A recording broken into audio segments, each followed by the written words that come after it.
जय हिंद। आज भारतीय स्वतंत्रता दिवस है और 74वें स्वतंत्रता दिवस पर हम सब एक दूसरे को इस आज़ादी पर्व की बधाई दे रहे हैं। लेकिन बिहार में स्वतंत्रता दिवस के मौके पर जो सियासत देखने को मिली है, वो सियासत की खबर हम आपके लिए लेकर के आए हैं। दरअसल कोरोना काल है और कोरोना काल के बीच जो स्वतंत्रता दिवस समारोह को लेकर के आयोजन हुए वो बहुत लिमिटेड हुए और उसमें बहुत आम लोगों की भागीदारी नहीं हो पाई है। पटना के गांधी मैदान में जहां मुख्य समारोह आयोजित किया जाता है, जहां मुख्यमंत्री नीतीश कुमार राष्ट्रीय ध्वज फहराते हैं और परेड की सलामी लेते हैं और बाजाबता उनका एक संबोधन भी होता है, तो पिछले सालों की तुलना में या अब तक जो हमने देखा है उससे इस बार नज़ारा बिल्कुल बदला था। कोरोना काल के कारण संक्रमण से बचाव के लिए जो आयोजन था उसमें आम लोगों की भागीदारी नहीं थी। हालांकि नीतीश कुमार का जो संबोधन रहा गांधी मैदान से स्वतंत्रता दिवस के मौके पर, वो संबोधन पूरे बिहार में सरकार का जो प्लेटफॉर्म है मीडिया का, उसके जरिए और बाकी अन्य माध्यमों से प्रसारित किया गया। हमने भी उस भाषण को लाइव दिखाया।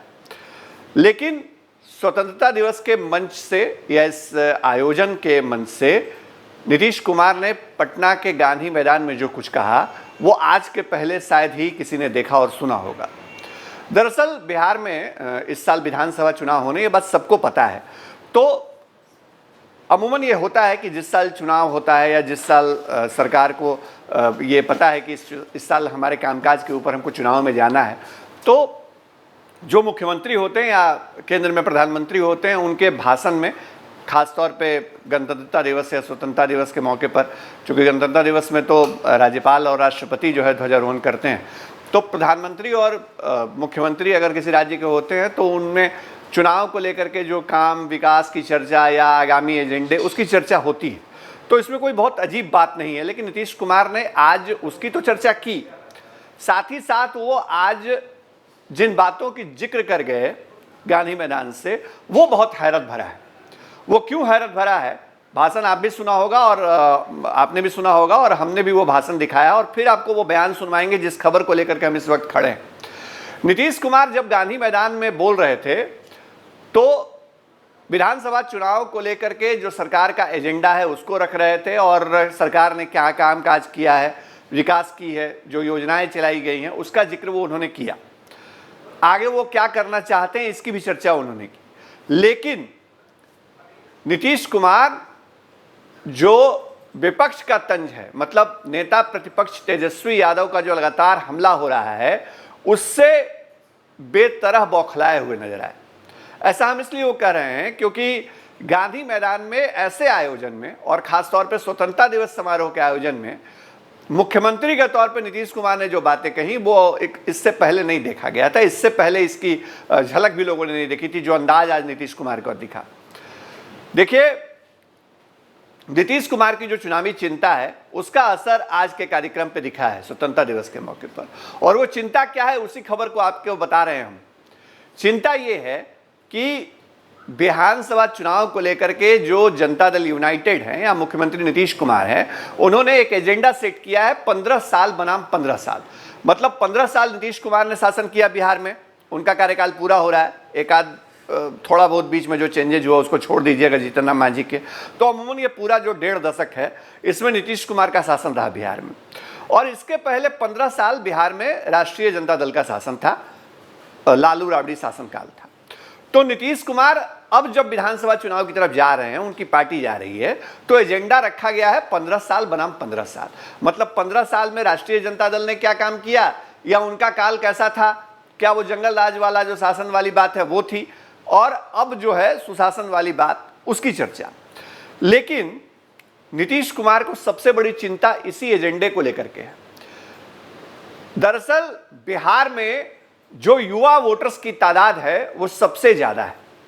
18 साल से लेकर के 25 साल या यूं कह लें कि लगभग 30 साल तक के जो वोटर्स हैं उनकी संख्या बिहार में सबसे ज़्यादा है। तकरीबन 1.5 से 2 लाख वोटर्स जो हैं वो इस एज ग्रुप से आते हैं। और नीतीश कुमार जब 15 साल बनाम 15 साल की चर्चा करते हैं तो यही उनका वो डर इन वोटरों को लेकर के छिपा हुआ है या उनके मन में बैठा हुआ है। हम बता रहे हैं क्यों और कैसे।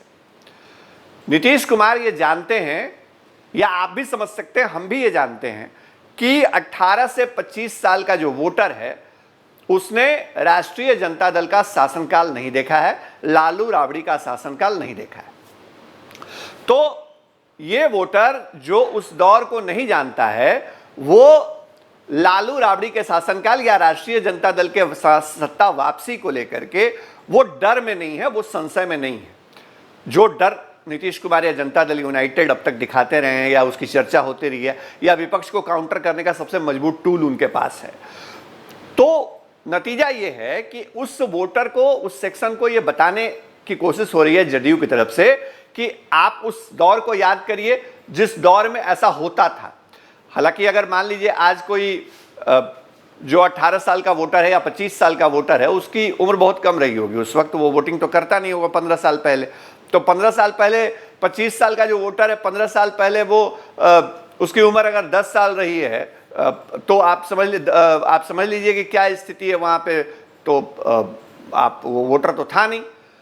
तो अभी जो स्थिति है उसमें यही चिंता है नीतीश कुमार की कि ये वोटर सेक्शन, ये युवा वोटर, उनकी तादाद बिहार में सबसे ज्यादा है और जिस तरह ये सोशल मीडिया पे एक्टिव है ये तबका, जिस तरह ये एक्टिव रहा है ये वोटर, उसको लेकर के नीतीश कुमार की चिंता है। नीतीश कुमार को यह डर सता रहा है कि ये वोटर अगर राष्ट्रीय जनता दल के पिछले काल को याद नहीं करता है, उनके 15 साल के शासन काल को इग्नोर करता है और उसके बारे में अवेयर नहीं है, तो ये मुझे वोट नहीं करेगा और अगर मुझे वोट नहीं करेगा तो मुश्किल होगी। अब देखिए सरकार ने क्या किया है या मुख्यमंत्री क्या कर रहे हैं अपने इस पूरे हाल के दिनों में। कोरोना काल में कोई पब्लिक मीटिंग नहीं हो रही है, कोई पार्टी मीटिंग नहीं हो रही है, सरकारी कार्यक्रम जरूर हो रहे हैं और वर्चुअल वे में उसकी बजाबता उसका टेलीकास्ट होता है। उसको सरकार का जो पूरा मीडियम है, चाहे वो ट्विटर पे हो, यूट्यूब पर हो, फेसबुक पर हो, सभी जगह पर उसको प्रसारित किया जाता है, उसका टेलीकास्ट किया जाता है। लेकिन जिस दिन भी कार्यक्रम रहता है, जैसे ये एग्जाम्पल में हमने ये लिया बंगरा घाट पुल का आयोजन, जो खबर भी छपी अखबार में, तमाम अखबारों में हर दिन खबर आती है और विज्ञापन भी आता है जिस दिन कार्यक्रम होता है सरकार का, चाहे पुल का शिलान्यास हो, चाहे वो भवन निर्माण विभाग की योजना हो। तो ये जो अखबारों में एडवर्टीजमेंट आता है, सरकार का प्रचार आता है, उसमें लिखा होता है कि फला फला टेलीविजन पे, रीजनल चैनल पे इसको लाइव देखिए। ऐसा नहीं है कि यह लाइव मुफ्त दिखाया जाता है, इसकी टेलीकास्टिंग के लिए सरकार लाखों रुपए खर्च करती है, इन चैनल्स को देती है। सरकार अपने खजाने का इस्तेमाल तमाम प्रचार प्रसार के लिए, सरकार की योजनाओं को दिखाने के लिए, जब मुख्यमंत्री नीतीश कुमार बोलते हैं तो उसका लाइव टेलीकास्ट के लिए बाजाबता पेड एडवर्टीजमेंट होता है चैनल्स के पास। जो चैनल आप देखते हैं और जिन पर घंटे घंटे भर मुख्यमंत्री का भाषण दिखाया जाता है वो बाजाबता पेड है, मतलब उसके लिए पैसा देती है सरकार इन चैनल्स को। और ये सब कुछ हो रहा है,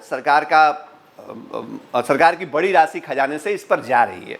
चलिए, सरकार में है तो कोई भी राशि खर्च कर सकता है, लेकिन ये तमाम संसाधन, ये तमाम प्रचार, ये तमाम मीडिया मैनेजमेंट, इसके बावजूद एक ट्विटर नीतीश कुमार पे भारी पड़ रहा है।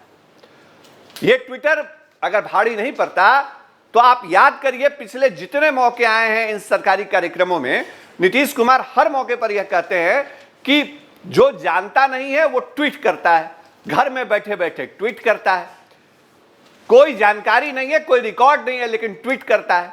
देखिए, नीतीश कुमार की एक आदत है, वो जब विरोधियों पे भी निशाना साधते हैं और जिनका नाम वो नहीं लेना चाहते हैं उनका नाम नहीं लेते हैं, लेकिन बात सारी कह देते हैं।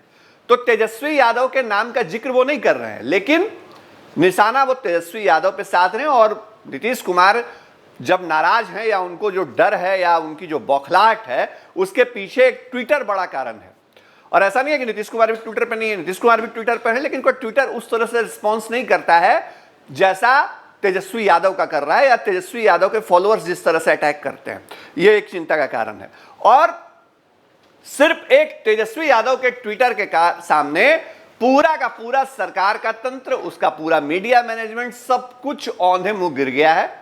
और इसकी बौखलाहट ही आज दिखी है स्वतंत्रता दिवस समारोह के मौके पर गांधी मैदान में।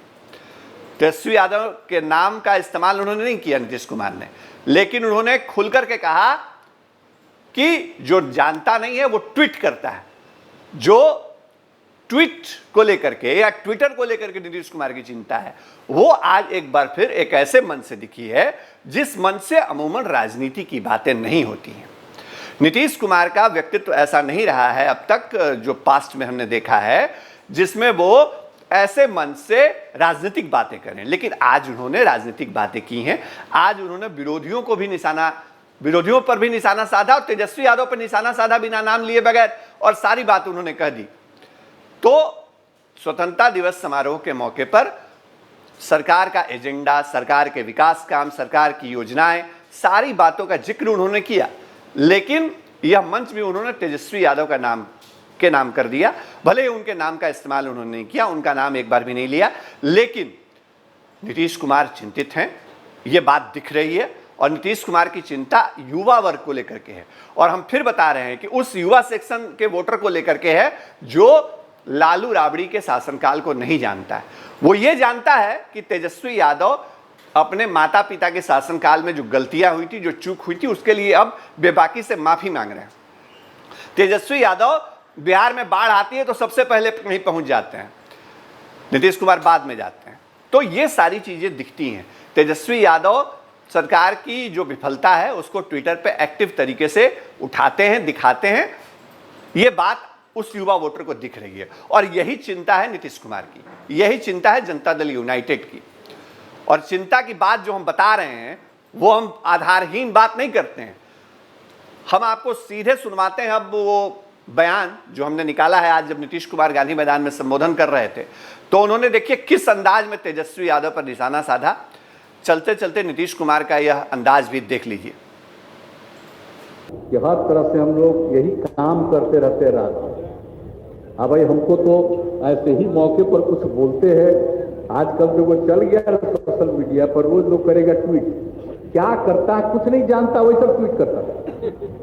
क्या क्या करता है, कितना काम हो रहा है बिहार में। हम तो सारे अपने आप सब लोगों को हाथ जोड़ करके प्रार्थना करेंगे कि भाई सच्चाई का, पहले सच्चाई आती थी, पहले क्या था अब क्या है, आपको खुद विश्लेषण करना चाहिए। हमने तो सरकारी अधिकारियों को भी कहा, पहले से लेकर के अब तक जो भी स्थिति है उसका आकलन करके इस बात को लोगों के सामने रखिए ताकि आने वाली नई पीढ़ी को ठीक ढंग से जानकारी हो। हम लोग जितना काम कर दिए, कहीं सड़क था जी, गड्ढा था, गड्ढा में सड़क, सड़क में गड्ढा, यही कहा जाता था।